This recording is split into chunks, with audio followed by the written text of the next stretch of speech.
अस्सलामुअलैकुम dear student, कैसे हैं आप लोग। उम्मीद है आप लोग ठीक से होंगे। अल्लाह ताला से दुआ को हूँ अल्लाह ताला आपको कामयाब व कामरान करे।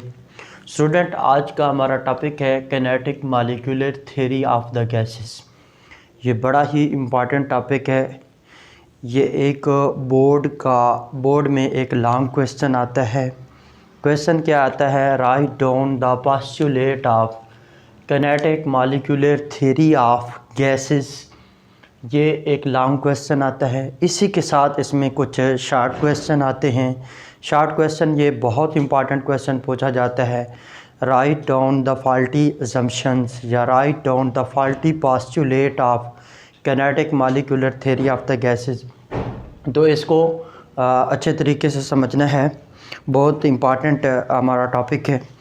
फ़र्स्ट ऑफ़ ऑल, अगर हम बात करें kinetic molecular theory of the gases, इसको हम KMT kinetic molecular theory of gases से भी रिप्रेजेंट करते हैं। हाँ, शुरू में जो आपके हमारे इंटर लेवल पे FSC लेवल पे इस टॉपिक को एक्सप्लेन किया गया है, उसमें स्टार्ट में इसके टॉपिक की कुछ साइंटिस्ट की कंट्रीब्यूशन दी गई है। उसी में हम फर्स्ट ऑफ़ ऑल पढ़ते हैं, ये थ्योरी पेश किसने की।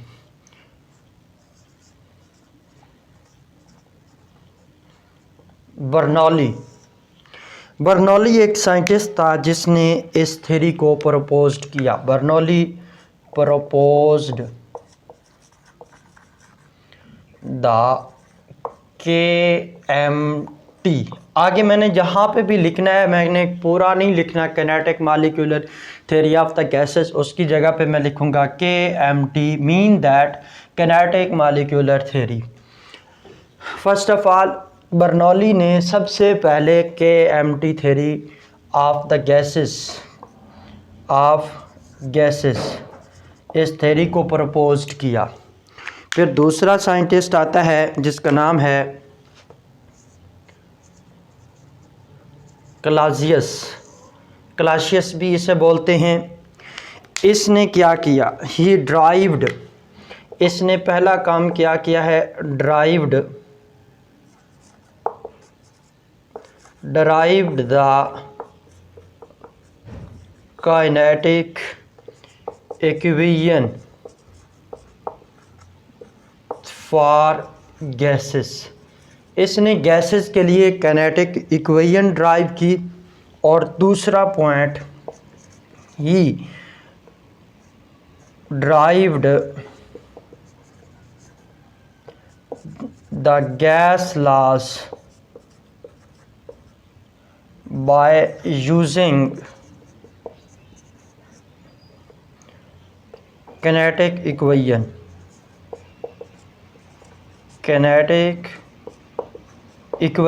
यानी इसने फर्स्ट ऑफ ऑल क्लासियस ने गैसेस के लिए काइनेटिक इक्वेशन ड्राइव की। फिर इसी काइनेटिक इक्वेशन को यूज़ करते हुए उसने गैस लॉस डेरिवेशन की। फर्दर इसके बाद है मैक्सवेल।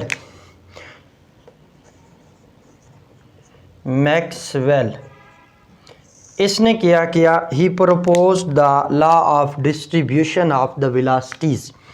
ये जनरल इंफॉर्मेशंस हैं और ये MCQs में पूछे जाएंगे। ही प्रपोज्ड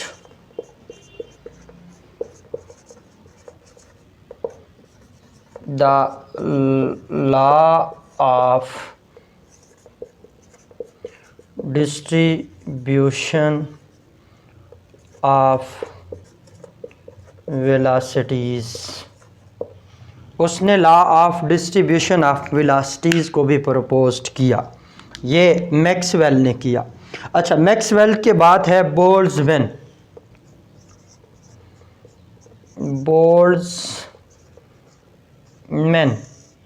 इस बोल्ट्जमैन का जो फंक्शन है, यानी ये क्या किया, इसने क्या किया, he proposed the law of distribution of energies, यानी बोल्ट्जमैन ने लॉ ऑफ डिस्ट्रीब्यूशन ऑफ जो एनर्जीज है इसको पेश किया कि among the gas molecules law of distribution of the energies. ये किसने एक्सप्लेन किया? मैक्सवेल ने। और लास्ट पे एक और हमारे पास जो कंट्रीब्यूशन आती है वो वांडर वाल की है। वांडर वाल्स, इसने क्या किया? ही मॉडिफाई, इसने मॉडिफाई किया, modify the ideal gas equation. ये जो आइडियल गैस है ये हमारे पास क्या होती है? PV is equal to nRT। इसको मॉडिफाई किया किस में? Into P plus AN square by V square into V minus NB is equal to nRT। AN square P plus, ये जो उसने दी ये किसके लिए है? रियल गैसेस के लिए। यानी इसने गैस, आइडियल गैस को, जो आइडियल गैस इक्वेशन थी उसको मॉडिफाई किया रियल गैस इक्वेशन में, या वांडर वाल इक्वेशन भी इसे बोला जाएगा। ये हम फर्दर इस टॉपिक को डिस्कस करेंगे। P plus AN square by V square into V minus NB that is equal to nRT। ये वांडर वाल की कंट्रीब्यूशन थी। ये जो हमारे पास जो पहले हमने जर्नल इंफॉर्मेशंस पढ़ी हैं, ये कुछ साइंटिस्ट का जो कंट्रीब्यूशन है kinetic molecular theory of the gases में, उसकी तरफ आते हैं। पहले जो बर्नौली ने KMT पेश की, ये भी कहा जाता है कि उसके पास जो पास्चुलेट थे वो 6 थे। फिर मैक्सवेल ने 2 और पास्चुलेट इसमें ऐड किए। तो फर्दर हम पढ़ते हैं kinetic molecular postulates of the KMT। Further हमारा जो बात है वो क्या है? पास्चुलेट की है। पास्चुलेट्स ऑफ KMT। अच्छा, ये बात आपने याद रखनी है कि जो पास्चुलेट ऑफ KMT है ये बड़े इम्पॉर्टेंट हैं। इनमें शॉर्ट क्वेश्चन भी पूछा जाता है और इसमें लॉन्ग क्वेश्चन भी पूछा जाता है। और इसमें 8 जो हमारे पास KMT के पास्चुलेट हैं उनको हम 1 बाय 1 स्टडी करेंगे। उसमें हमारे पास फर्स्ट पास्चुलेट जो है उसकी मैं बात करता हूँ। क्या है कि ईच गैस कंटेन्स, कि हर गैस जो है, each gas contain large number of tiny particles. Her gas के अंदर बहुत सारे large number of tiny particles होते हैं। उन्हीं टाइनी पार्टिकल्स को क्या नेम दिया जाता है? मॉलिक्यूल्स का। उन्हीं टाइनी पार्टिकल्स जो गैस के अंदर होते हैं, जो गैस, कोई भी गैस हम लें उसमें there are large number of the tiny particles, उन्हें हम क्या नेम देते हैं? मॉलिक्यूल्स का।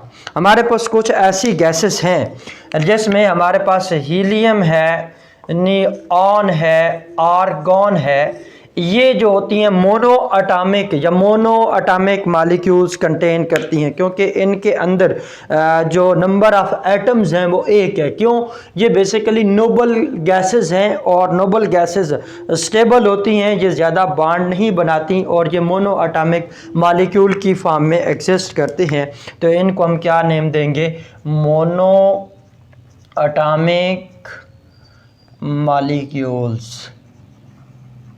दूसरे पॉइंट की बात करते हैं कि जो गैसेस के मॉलिक्यूल्स हैं इनमें मोशन की अगर हम बात करें तो वो कौन सी मोशन होती है? रैंडम मोशन होती है। Random motion. और ये रैंडम मोशन जो है इसकी बात करें तो ये क्या मतलब है कि जो मॉलिक्यूल्स हैं गैस के अंदर पार्टिकल्स, उनकी बेतरतीब हरकत होती है, वो किसी ख़ास डायरेक्शन में मूव नहीं करते, they move in all directions, वो एक दूसरे के साथ भी कोलाइड करते हैं, they also collide with the walls of container, और फिर वो अपनी डायरेक्शंस को जो है वो चेंज कर लेते हैं। अब ये जो कोलिजन है ये गैस के मॉलिक्यूल्स के अंदर ये क्या होती है, परफेक्टली इलास्टिक होती है। अब मैं बात करता हूँ तो जो गैस के मॉलिक्यूल्स हैं दे क्या करते हैं, रैंडम मोशन है, they collide with each other, they collide with each other and with the walls of container, walls of container, और कंटेनर की वाल्स के साथ भी ये कोलाइड करते हैं। और जब ये कोलाइड करते हैं ये क्या कर लेते हैं, उस कोलिजन के रिजल्ट में एंड चेंज देयर डायरेक्शन, और फिर ये अपनी डायरेक्शन को क्या कर देते हैं, एंड चेंज देयर डायरेक्शंस, और ये अपनी डायरेक्शंस को फिर क्या करते हैं, चेंज करते हैं। एक और पॉइंट भी है कि जब ये गैस के मॉलिक्यूल्स हैं इनकी जो कोलिजन है, कोलिजन ऑफ गैस मॉलिक्यूल्स, जो कोलिजन्स गैस मॉलिक्यूल्स, ये क्या होती है, परफेक्टली इलास्टिक है। Collisions among the gas molecules is perfectly elastic. Perfectly elastic की बात करें, मैंने ये बात की कि जो गैस के मॉलिक्यूल्स हैं वो रैंडम मूव करते हैं बेतरतीब। जैसे एक कमरे के अंदर कोई मक्खी वगैरह आ जाए तो वो भिनभिनाहट करती है, कभी ऊपर कभी नीचे, कभी दाएं कभी बाएं, तो वो उसकी कोई ख़ास अरेंजमेंट के साथ मूवमेंट नहीं होती, वो बेतरतीब सी हरकत करती रहती है।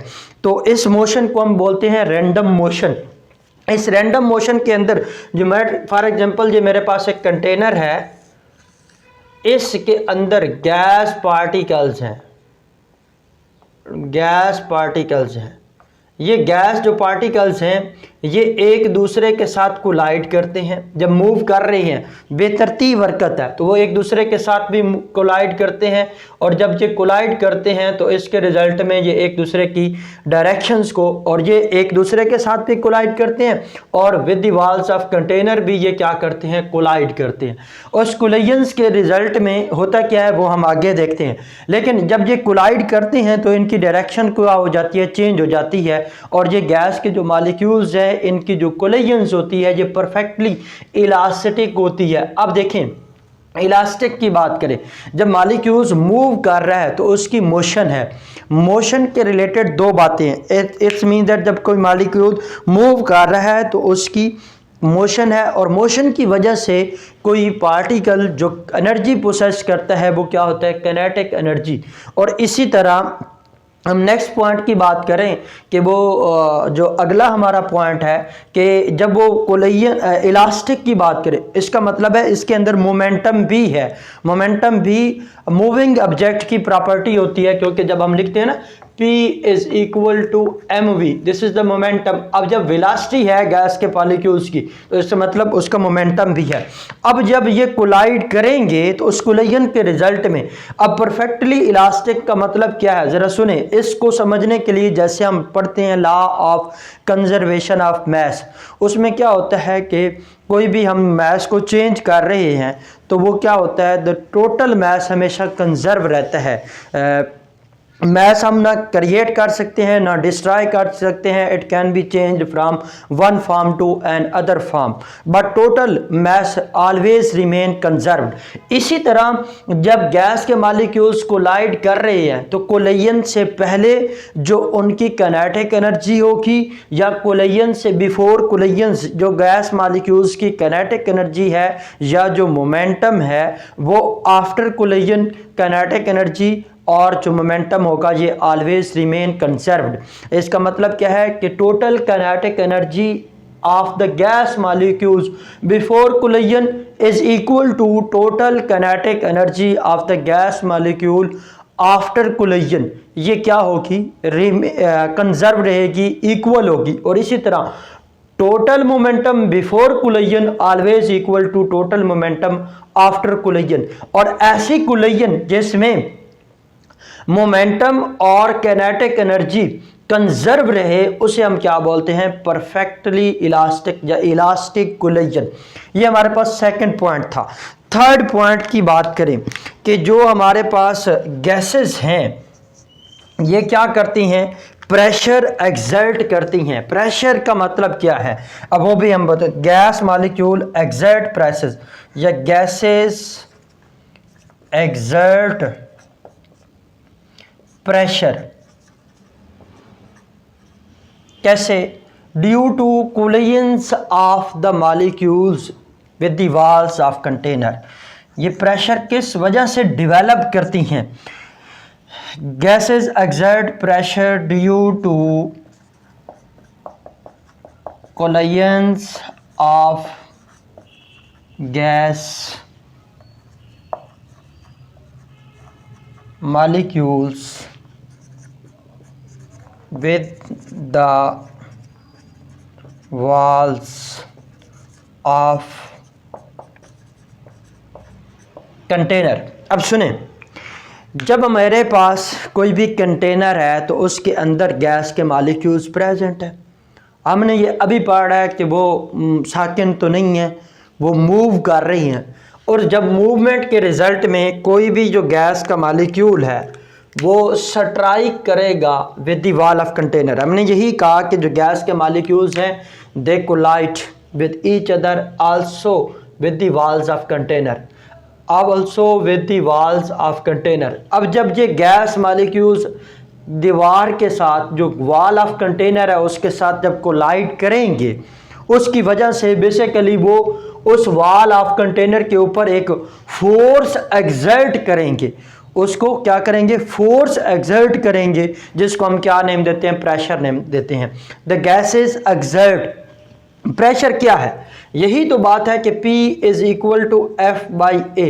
तो जो गैस के मॉलिक्यूल्स हैं जब ये कोलाइड करेंगे with the walls of container तो ये उस कंटेनर की वॉल्स के ऊपर एक फोर्स एक्सर्ट करेंगे, जिसकी वजह से हम क्या कहते हैं, प्रेशर है, प्रेशर डेवलप हुआ है। तो gases molecules exert pressure on the walls of container due to collisions of the gas molecules with the walls of container. Container की दीवारों के साथ वो जो है प्रेशर एक्सर्ट करते हैं। किस तरह एक्सर्ट करते हैं वो मैंने आपको बता दिया है कि वो जब उसके साथ स्ट्राइक करेंगे due to pressure of the पर गैसेस जो हैं वो जब कोलाइड करेंगी with the walls of container, तो जब वो कंटेनर की वॉल्स के साथ कोलाइड करेंगी तो वो उसके ऊपर एक फोर्स एक्सर्ट करती हैं, जिसको हम प्रेशर का नाम देते हैं। एक और इम्पॉर्टेंट पॉइंट है कि जब नंबर ऑफ कोलिजन्स है, अगर यहाँ पे नंबर ऑफ कोलिजन्स बढ़ जाएंगी तो प्रेशर क्या हो जाएगा, बढ़ जाएगा। और इसको हम ये लिख सकते हैं, जो प्रेशर है that is directly proportional to number of collisions. जितनी नंबर ऑफ कोलिजन्स ज़्यादा होंगी उतना प्रेशर क्या होगा, ज़्यादा होगा। अब नंबर ऑफ कोलिजन ज़्यादा क्यों होंगी, जब नंबर ऑफ पार्टिकल गैसेस के ज़्यादा होंगे। तो इसको हम यूँ भी लिख सकते हैं, pressure is directly proportional to N. ज़ाहिर बात है कि जब इस कंटेनर के अंदर नंबर ऑफ पार्टिकल ज़्यादा होंगे तो वो कोलिजन्स भी नंबर ऑफ कोलिजन्स हैं with the walls of container वो भी ज़्यादा होंगी, और जिसकी वजह से फोर्स कंटेनर की वॉल्स पे ज़्यादा लगेगी और प्रेशर ज़्यादा एक्सर्ट करेंगे। चौथे पॉइंट की बात करते हैं, वो क्या है, एम्प्टी स्पेसेस हैं गैस के मॉलिक्यूल्स में। गैसेस के मॉलिक्यूल्स में एम्प्टी स्पेसेस हैं,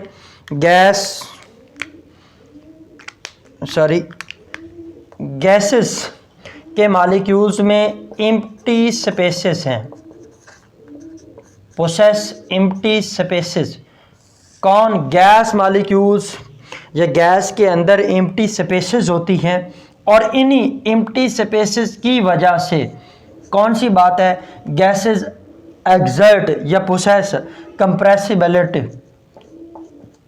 गैसेस जो हैं कंप्रेसिबल हैं, गैसेस को हम कंप्रेस कर सकते हैं। और दूसरी बात, इन्हीं एम्प्टी स्पेसेस की वजह से gases molecules are far apart from each other. एक पॉइंट हमने क्या कहा कि इनके अंदर गैसेस के मॉलिक्यूल्स में एम्प्टी स्पेसेस होती हैं और जिसकी वजह से गैसेस के मॉलिक्यूल्स को हम कंप्रेस कर सकते हैं। दूसरी बात, इसी एम्प्टी स्पेसेस की वजह से हम क्या करते हैं, ये दूसरा point, they are far apart from each other, ये एक दूसरे से दूर दूर होते हैं।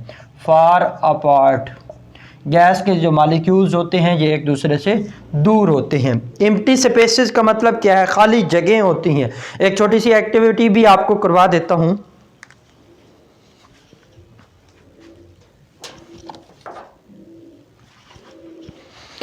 देखें, ये पॉइंट आप लोगों को मैंने पहले भी बताया था कि ये इसके अंदर अब क्या है, ये कंटेनर की, इसको फॉर एग्जांपल ये कंटेनर है, इसके अंदर ये गैस फिल है, तो हम इसको देखते हैं, इसको हम कंप्रेस कर सकते हैं। ये भी बात हमने पढ़ी थी, वाई गैसेस आर कंप्रेसिबल। उसकी रीज़न क्या है, ये आपने 9th क्लास में भी पढ़ते हैं कि gases are compressible due to empty spaces between their molecules. अब इसके साथ जब बॉयल्स लॉ मैंने पढ़ाया तो इसी के साथ मैंने एग्जांपल दी थी कि ये प्रेशर और वॉल्यूम का जो आपस में रिलेशन है वो भी क्या होता है, इन्वर्स होता है। तो हमने कहा कि जो गैसेस हैं इनके मॉलिक्यूल्स के अंदर या गैसेस में एम्प्टी स्पेसेस होती हैं। Gases possess empty spaces among the gas molecules. There are large number of the empty spaces. उन empty spaces की वजह से क्या होता है, गैसेस के मॉलिक्यूल्स को हम कंप्रेस कर सकते हैं। देखें, ये कंप्रेस हो किया, इसको हमने दबा दिया, कंप्रेसिबल है। एक बात कि ये कंप्रेसिबल हो किया। दूसरा पॉइंट हमने क्या देखा कि जो गैसेस के मॉलिक्यूल्स हैं ये empty spaces की वजह से कंप्रेसिबल है। और दूसरी बात, उनमें लार्ज डिस्टेंस होता है, एक गैस के मॉलिक्यूल दूसरे मॉलिक्यूल से फार अपार्ट होते हैं, उनमें काफ़ी डिस्टेंस होता है। ये पॉइंट था। अगले पॉइंट की हम बात करते हैं, वो हमारा पॉइंट बनता है फिफ्थ पॉइंट क्या है? There is no force of attraction among the gas molecules.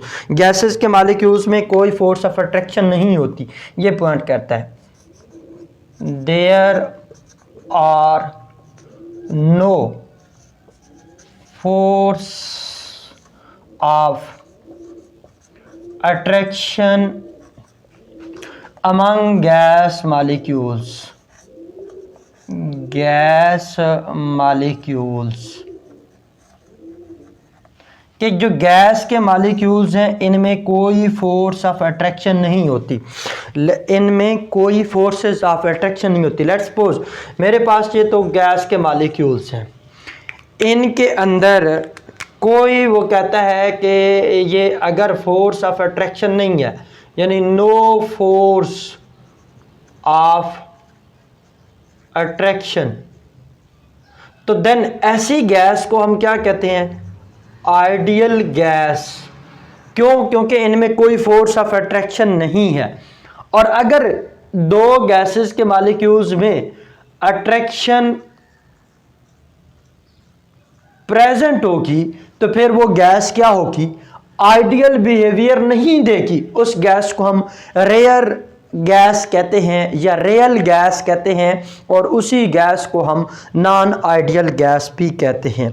और इसके बाद हमारे पास 6 पॉइंट है, उसकी बात करते हैं। 6 पॉइंट क्या है कि the actual volume of the gas molecule, the actual volume of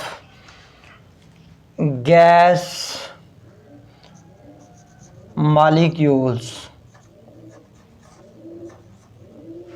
is negligible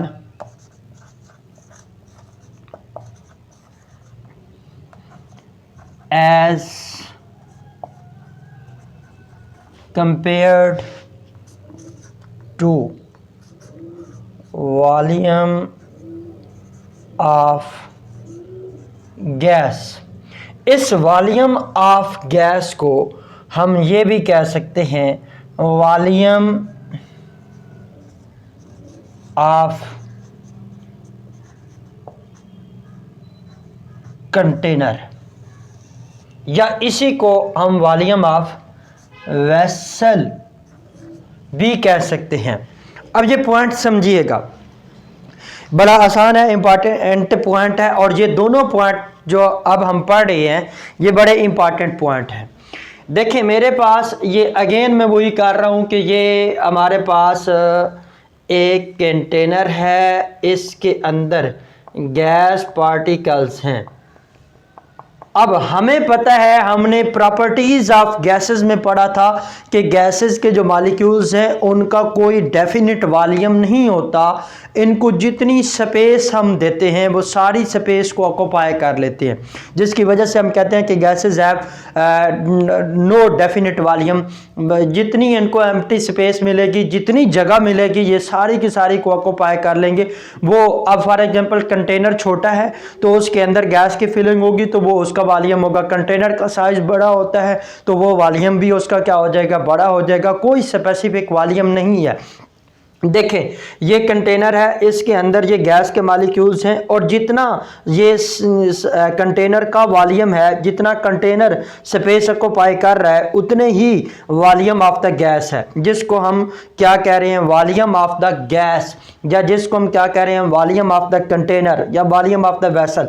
हमें पता है कि गैसेस के मॉलिक्यूल्स को अंदर एम्प्टी स्पेसेस होती है, जब उनको हम कंप्रेस करेंगे, लेट्स सपोज कि इसके ऊपर जब हमने प्रेशर अडॉप्ट किया तो गैसेस के मॉलिक्यूल्स को जब कंप्रेस किया तो एक्चुअल जो गैसेस का वॉल्यूम था वो इतना था, बाकी ये सारी जगह जो आ रही है ये क्या है, एम्प्टी है, और ये क्या है, एक्चुअल वॉल्यूम है।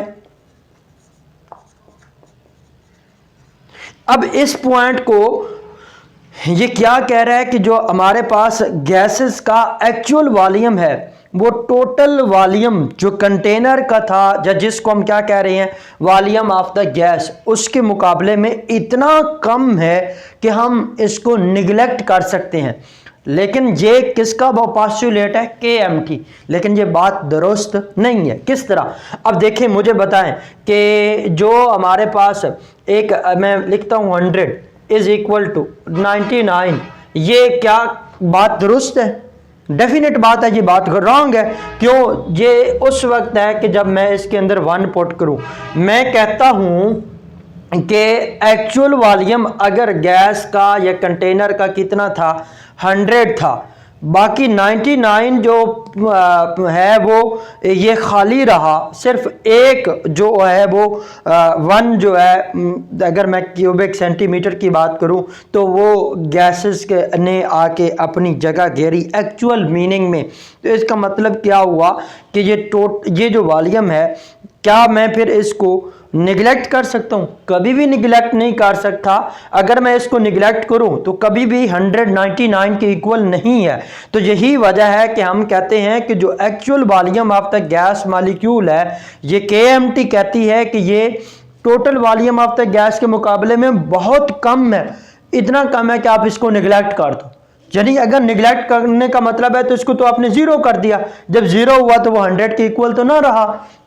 तो यही बात है कि इसी चीज को फिर वान डर वाल ने करेक्ट किया। भाई आपने जो बात KMT के पोस्टुलेट में बताई गई है ये रॉन्ग है। किसी भी गैस का जो एक्चुअल वॉल्यूम है, no doubt total volume of the gas के मुकाबले में बहुत कम ज़रूर है, लेकिन वो निगलिजिबल नहीं है। लेकिन खैर ये हम बात कर रहे हैं KMT की, तो इसके मुताबिक वो क्या कहता है, जो actual volume of the gas molecule है as compare to total volume of the container is negligible. और इन्हीं दोनों पोस्टुलेट को, जो ये दो पोस्टुलेट हैं 6 और 5, इन्हीं को हम क्या बोलते हैं, फॉल्टी पोस्टुलेट्स, क्योंकि इन्हीं को बाद में ठीक किया। अब ये आपका क्वेश्चन भी आएगा, short question, right down the faulty postulate of KMT। तो ये आपका बड़ा ही इंपॉर्टेंट शॉर्ट क्वेश्चन बनता है। इन दोनों पॉइंट्स को आपने याद रखना है।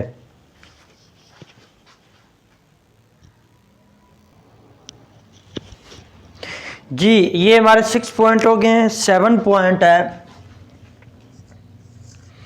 इसकी तरफ आते हैं। मोशन, ये पॉइंट क्या है? मोशन बाय ग्रेविटी, गैस के मॉलिक्यूल्स की जो ग्रेविटी की वजह से मोशन है, इज़ निग्लिजिबल,